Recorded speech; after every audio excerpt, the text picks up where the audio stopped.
This is it, guys. This is the tweet. If you watched the Lakers versus OKC game last night, this is how I felt for the majority of that game.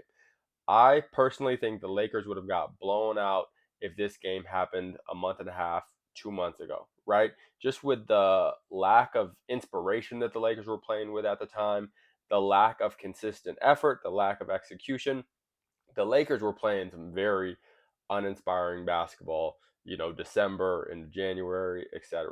But over the last month, they have really changed tunes. They have begun to play more inspiring basketball, play with more effort, play with more execution, play more as a team, play with more continuity. And you can see it in the results, right? You can see it in their record over the last month. You can see it in their competitiveness with good teams, right? If you go back to November, December, January, if there was a team that was over 500 that the Lakers played, it was ugly, right? If there was a like quality playoff team that they ran into, it was ugly. They just couldn't compete at the level necessary to compete with a playoff team for a while. You know what I'm saying? And it was painful to watch because much of the reason for that was a severe lack of effort in what they were putting on the court, a severe lack of continuity, the coaching staff still trying to figure out the right times to, um, let Luka just play and call more sets and get guys the ball in spots. And I think over the past month, they've really begun to rein that in. They figured out how to play a much more structured offense, get guys the ball in spots where they can be effective, and just have more success overall. From the coaching staff all the way down to the last guy on the bench, they've looked better. And even though they lost last night, much because they're playing against the best team in the NBA, even without their best guy, right? The Lakers were without their best guy as well, right? And when you match those teams up, right, like the Thunder just play still, right? They just won the championship last year. They play a just higher quality brand of basketball at this point. But as a Lakers fan, right, I really just watch what the Lakers do and how they're improving. And all you can ask for a team is steady improvement throughout the course of a season, right? And this gives me, some, I don't want to say hope, but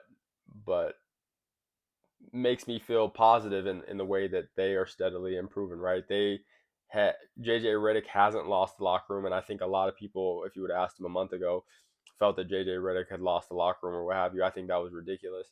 I think he's a guy who listens, who is willing to adjust, who is willing to take ownership, and has constantly adapted and continued to change. Not to mention with a team who has not been healthy yet, right? Austin comes back, Luka gets hurt same game. They don't even get to play together. Now they've gone 2 games without Luka. Uh, the timing is nice, right? Because they're heading into All Star break. So if Luka doesn't play over these next 2 games, at least he gets some extended rest to where he could really just focus on his body and recovery. And I think that'll be good for him. But for a team that just hasn't been healthy for a prolonged period of time, it's tough. Now, with all this being said, obviously they still got some work to do. They still got some improvements to be made, and that was evident in last night's game, even without Luka on the court. Regardless of Luka's on the court or not, right? Some of their worst traits get highlighted with Luka on the court. Some of them improve, what have you, but they still have areas where they need to continue improving, right? And that is given consistent effort. There was pockets of that game where defensively they were awesome, right? They were awesome. They were covering gaps. They were helping. They were rotating, they were keeping guys in front. And for a team who has really struggled with perimeter foot speed, the fact that they're able to really buckle down recently and start to defend at a decent clip says a lot about, guys just taking ownership and taking on those challenges. And I love to see that. I love to see that competitiveness. And if they can continue to build on that, by playoff time, this is going to be a good team. This is going to be a good team who is a legitimate threat, right? If they're able to play with that consistent effort. Because even if, and they need to improve offensively with their consistency as well, but even if they don't offensively, right? They still have 3 guys who are brilliant offensive players who can cheat them out of a lot of stuff, let's say, right? Who can bail them out of a lot of things. So I think first and foremost, continuing to hammer home the effort side of things, their defensive principles, locking that in. They found a really good balance with their rotation where they can bring in guys like Jared Vanderbilt or guys like Marcus Smart at the point of attack. Um, are really good at being their defensive anchors. And if they can continue to play, like if the other guys, like the others is what people call them on the defensive end of the floor, if they can continue to just compete hard and play with a high level of effort, I like where they're at. Now, if they can do that, plus get their offense to a place where Luka's playing at an MVP level, where Austin Reeves gets back to that 25 to 28 point a game, plus some shot creation, where LeBron can be legitimately the third guy because he hasn't been able to be the third guy yet because of injuries. But if they get to a place where Luka and Reeves are playing at such a high level that LeBron can legitimately be the third guy, where he is more of an offensive initiator than a guy who needs to be a scorer. Because at this point, right, if you've watched the Lakers play, you understand that LeBron struggles at times in isolation, especially with quicker defenders because he's just not as laterally quick as he once was. He's great if he can get the ball in like isolated post ups and stuff still, but when he has to attack from 24, 25 feet, um, especially off his handle, it can be tough.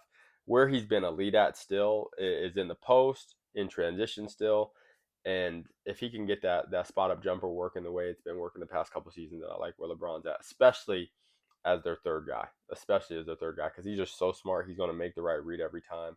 And if Luka and AR are playing at a high level, mixed with what they've been doing defensively, then I really like where this team can be. And I don't think that's overstating things, right? At the beginning of the season, most people had the Lakers as a top four, possibly top three seed. I think most people had them right behind the Rockets, right? It was OKC, obviously Denver, and then a lot of people had Houston, but personally, I had the Lakers over Houston. But either way, right? Like I think they could get back to a place where people are thinking of them in that regard. Um, you still got Minnesota, who's been playing better than I thought that they would be playing this season, even though they've had some dips throughout the course of the year. But they could be in the hunt with those teams, right? Up until recently, nobody, with the way that they were playing, the effort that they were given, I think most people thought that they were a first round exit. And if they, revert back to some of their older habits, they still could be. Just with how competitive the West is, that is still a very real possibility. But if they're able to still build and build and build and progress, then I think, this team can compete with any team in the West. Personally, I think, I like them versus the Rockets just because the Rockets, I don't think over the course of a 7 game series, if both teams are at their best, will generate enough consistent offense to beat the Lakers. I think they could give Denver a run for their money. I know a lot of people are favoring Denver to come out the West, which I understand. But I think with the amount of pick and rolls that Luka and Austin Reeves are going to be coming off of, that can be a real challenge for for Denver, to be honest with you. And then Joker is going to have you know an amazing series, but I think they can do some things to slow Joker down, be in the gaps, rotate, switch. They have a very switchable team with everybody. Just seems like everybody's around that 6'6" to 6'8" range. So I think they could do some things and give Denver some problems. I wouldn't pick them versus Denver, especially not right now. But I think if what I'll say is right now where I'm at with the way that they're improving, if just modest improvement is made and not you know something drastic, I think they could at least cause some problems, and if they get the right matchups, they could make a decent playoff run. Would I pick them to win the championship? Absolutely not.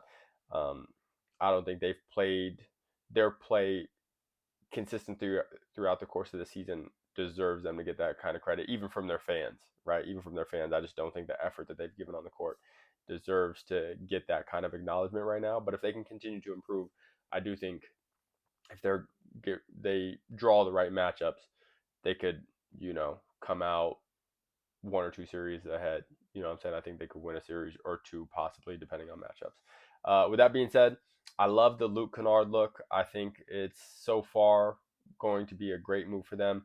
The way he spaces the floor when he's on the floor, even if he's not going to get a ton of shot volume, which he's not because the way teams play him, right? Like when he's on the court, you have to be glued to him. So he's not going to get a ton of shots, but that does create a ton of space for our best players. So I think as he gets more ingratiated into the team, we will see his minutes go up a little bit more. I think 25 minutes a game is great for him, and I think he could be a very valuable asset to this team.